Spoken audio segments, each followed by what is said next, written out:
fasa ini ada tabel 1 hubungan antara suhu cairan dan konduktivitas fraksi mol. Itu di sini ada tabel suhu, konduktivitas listrik sama fraksi mol. Nah, untuk tabel ini suhunya tinggal kalian masukin aja yang di data percobaan, suhu uap, kemudian konduktivitas listrik distilat sama residu juga tinggal dimasukin aja. Nah, di sini kita menghitung fraksi mol atau komposisi tadi, komposisi bahannya. Nah, gimana caranya? Kita kan punya data konduktivitas listrik. Nah, data konduktivitas ini kita dicari untuk mencari ini fraksi mol. Nah, gimana caranya? Di sini kita punya kurva standar. Ini ada konduktivitas sama fraksi mol. Ya, ini fraksi adalah komposisi, ini adalah konduktivitas.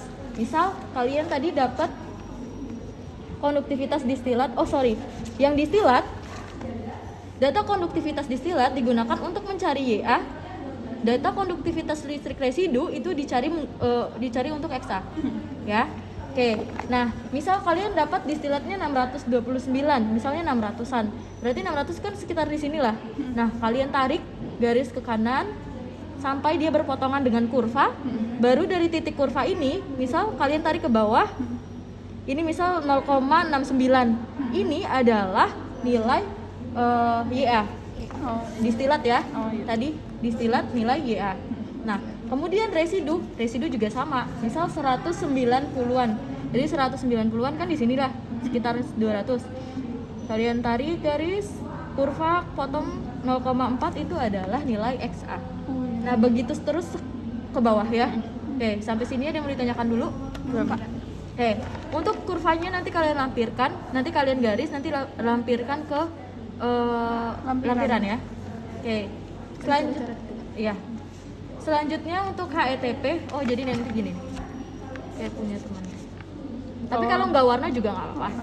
Yang penting kalian tahu aja gitu. Oke. Terus untuk HETP ini datanya tinggal kalian masukin aja. Untuk volume distilat ada datanya ini. Kemudian suhu distilat juga ini, suhu residu ini, konduktivitas listriknya udah ketemu ya. Nah, untuk menentukan harga HETP ini kita ada 3 cara, yaitu metode Fensky-Underwood, McCabe-Thiele dengan data kesetimbangan fasa. Untuk metode yang pertama, itu metode Fensky-Underwood, kita akan menghitung tekanan uap murni dulu, tekanan uap murni asam asetat sama aqueous. Kita gunain persamaan Antoine. Ada yang pernah dengar persamaan Antoine? Oke, nah persamaan Antoine itu dia ln P sama dengan A min B per C plus T. Nah, ini rumusnya. Untuk ABC adalah harga dari konstanta Antoine, ya. Nah, T ini adalah suhu. Nah, untuk konstanta Antoine aqueous sama asam asetat, nilai AB-nya udah ada di sini. Tinggal kalian masukin aja nanti di perhitungan. Nah, pertama kita ngitung untuk distilat dulu. Jadi suhu rata-rata distilat, suhu distilat ini ada 3. Kalian rata-ratakan. Tapi ingat, ini adalah Celsius. Yang diminta adalah Kelvin. Jadi kalian jangan lupa konversi ke Kelvin. Ini yang sering banget salah ya. Nah, jangan lupa di rata-rata ya, jangan dijumlahkan aja tapi di rata-rata. Nah, selanjutnya kalau misalnya udah dapat T-nya, kita ngitung tekanan uap murni aqueous dulu atau ln PA1. Nah, ln PA1 rumusnya sama pakai persamaan Antoine tadi, A min B per C plus T. Nah, konstanta Antoine-nya karena ini aqueous, maka ABC yang dipakai adalah yang aqueous. T-nya itu yang dipakai adalah yang rata. Oke. Nah, karena ini ln PA1, maka yang ditanya kan tekanan uap murni, tekanan kan P. Maka P yang dicari. Gimana cara carinya? PA1 adalah eksponen dari ln PA1. Misal ln PA1 kalian dapat 1 nih. Maka PA1 10 eksponen 1. Ya. Oke. Nanti ini nilainya kira-kira 100-an. Ya, ingat jangan lupa di eksponen ln PA1. Oke, untuk tekanan uap murni asam asetat ya sama, pakai persamaan yang sama, hanya saja yang membedakannya adalah konstanta ABC-nya. Kalau pakai asam asetat ya udah konstantanya asam asetat, suhunya adalah suhu yang sama, suhu rata-rata distilat. Sama juga ya, PB1 jangan lupa di eksponen ini. Oke, sampai sini ada yang mau ditanyakan? Belum. Nah, untuk residu itu sama ya. Untuk residu suhunya ada, suhunya sendiri. Ini dibagi 3 juga di rata-rata, jangan lupa diubah ke Kelvin. Ya. Untuk tekanan uap murni asam aqueous-nya juga masih sama rumusnya, hanya yang membedakan adalah suhunya. Suhu yang dipakai untuk residu adalah suhu rata-rata residu. Dan ABC-nya kalau misalnya aqueous ya udah aqueous yang nilai aqueous ini, ABC ini. Nah, tekanan uap murni asam asetat juga masih sama, rumusnya ABC, yang dipakai adalah ABC asam asetat, suhunya untuk suhu ini yang dipakai adalah suhu residu. Oke. PB2 jangan lupa di eksponenin non PB2. Oke, sampai sini ada yang ditanyakan? Nah, setelah kita menghitung tekanan uap murni, kita menghitung volatilitas relatif. Volatilitas itu adalah penguapan, ya. Volatilitas relatif atau alfa itu alfa top atau distilat, ya. Alfa distilat kan kalian udah dapat PA1 sama PB1. Kalian tinggal bagiin aja dapat alfa top. Oke. Kemudian alfa bottom PA2 per PB2 udah ada kan? Kalian hitung sebelumnya dapat alfa bottom. Tinggal dibagi aja. Nah, selanjutnya itu volatilitas relatif rata-rata atau alpha average. Alpha average rumusnya udah ada, akar alpha top dikali alpha bottom. Jadi kalian tinggal kaliin aja, terus akarin dapat alpha average. Oke, sampai sini ada yang ditanyakan? Lanjut, Kak. Oke, selanjutnya kita menghitung jumlah stage ideal. Jadi aku bilang tadi kalau yang HETP itu kita bisa tahu stage ideal yang kita pakai berdasarkan komposisi bahan dari sini, gitu. Nah, untuk konduktivitas listrik distilat rata-rata itu yang ini 3, kalian rata-ratakan. Ya. Nah, kemudian kalian masukin ke sini. Nah, selanjutnya XXX itu adalah fraksi atau komposisi. Ya, sama kayak XAYA tadi. Nah, cuman karena di sini ada data konduktivitas distilat itu yang ini, data KF konduktivitas feed itu yang ini, konduktivitas residu itu adalah yang ini. Ya. Ini KD itu yang sini, 3 dirata-ratakan. Ya. KF itu yang sini. Ya. KR itu yang ini. Ya. Nah, kalau misalnya kita punya data konduktivitas, kita bisa menghitung fraksi atau mol menggunakan kurva yang tadi. Oh, ya. Caranya sama. Misal ini dirata-ratakan 1700-an nih. Ya udah, nanti kalian cari ke kurva, ini tinggal digaris aja ya ke atas. Sampai 1700-an ya, misal sini. 1800. Ini ada ini enggak sih, rata-ratanya 1700 ya. Nanti kira-kira ya di bawah 800, ya udah kalian tinggal garis ke sini. Fraksi. Oh, iya. Itu adalah nilai XD, sorry. Kemudian KF tadi 1000-an ya. Ya udah 1000-an di sini kalian garis lagi, itu adalah nilai XF. Kemudian KR residu misalnya 600-an ya. 600-an ya, sekitar sini ke sini. Itu adalah nilai XF. Oke, sampai sini ada yang bertanya kan? Oke. Nah, selanjutnya kita menghitung jumlah stage-nya. Jumlah stage sudah ada rumusnya. NM plus 1 sama dengan log XD 1 min XD kali 1 min XR per log alpha average. Nah, XD kalian udah dapat dari sini. XR kalian udah dapat dari sini. Alpha average kalian udah dapat dari sini. Tinggal kalian masukin rumus, dapat NM plus 1. NM-nya ada yang tahu berapa? NM plus 1 kan dapat misal 5. NM-nya berapa? 4. Iya benar, dikurangi 1 ya. NM-nya adalah dikurangi 1. Misal NM plus 1 yang tadi 5. Iya. NM-nya 4. Oke. Selanjutnya kita hitung HETP atau tinggi bahan isiannya tadi. Harga HETP-nya itu Z per NM plate. Jadi Z ini adalah tinggi bahan isian. Tinggi bahan isian kita tadi 60 cm. Ini dibagi dengan NM yang ini. Misal tadi 60 dibagi 4 berapa? 15 ya. Itu berarti harga HETP yang buat metode Fensky Underwood itu 15 cm per plate. Oke, sampai sini ada yang ditanyakan? Ada, Kak.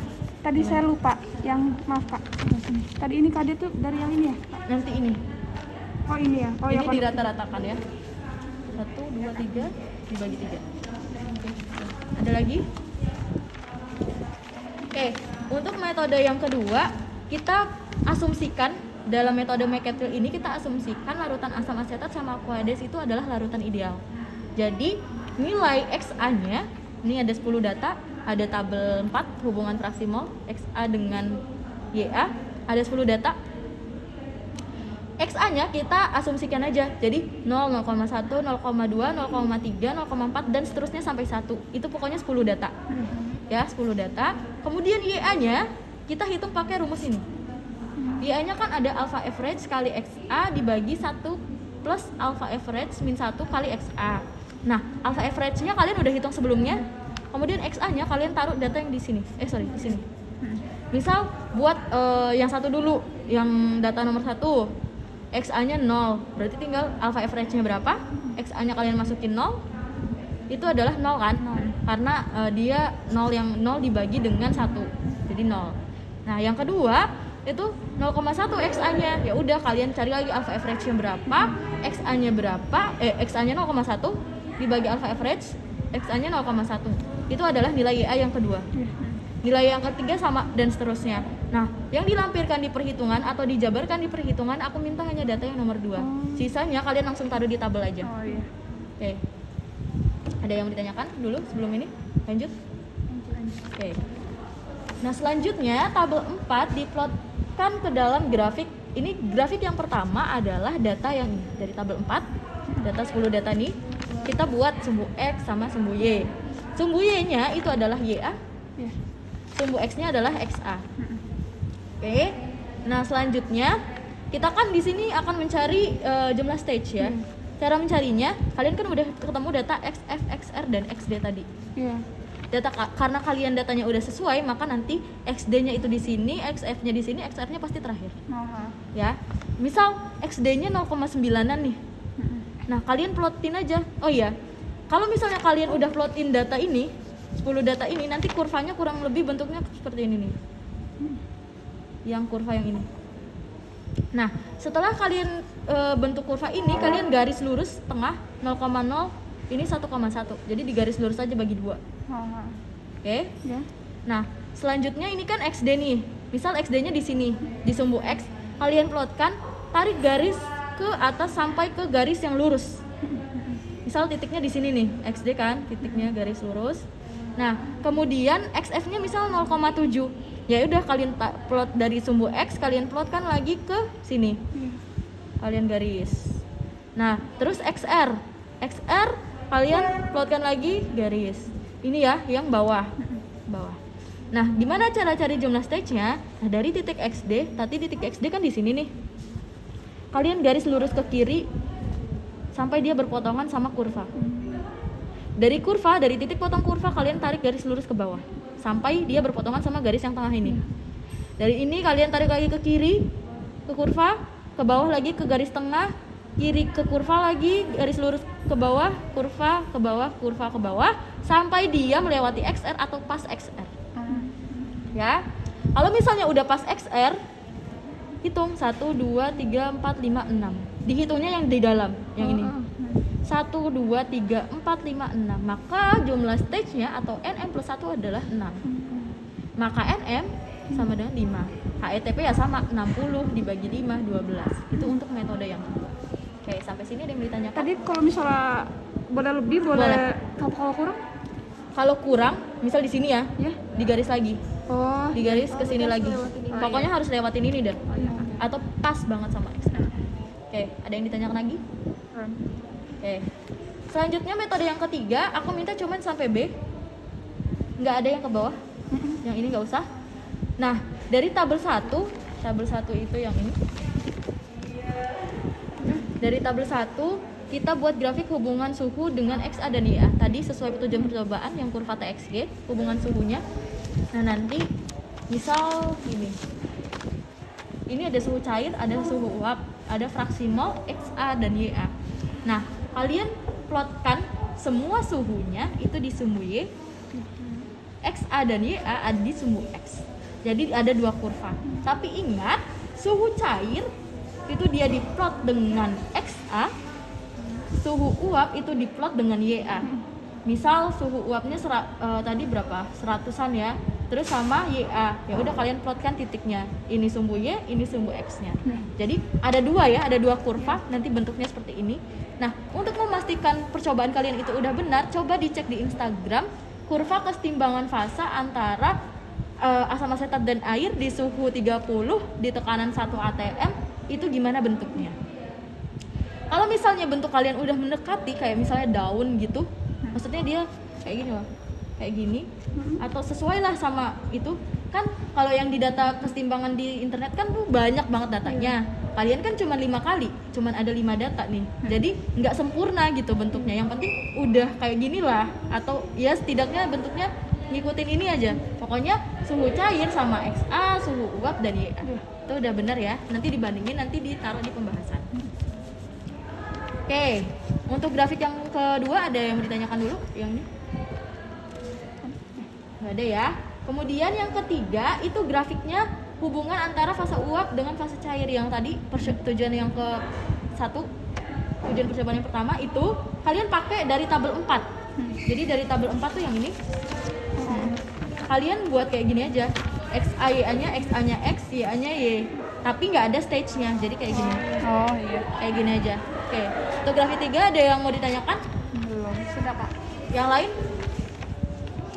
Jadi kalian nanti analisis datanya aku kirim aja filenya. Nanti kalian kalau misalnya ada pertanyaan pas kalian ngerjain laporan, nih aku punya nomor WA. Nanti kalian minta nanti WhatsApp aku minta analisis data.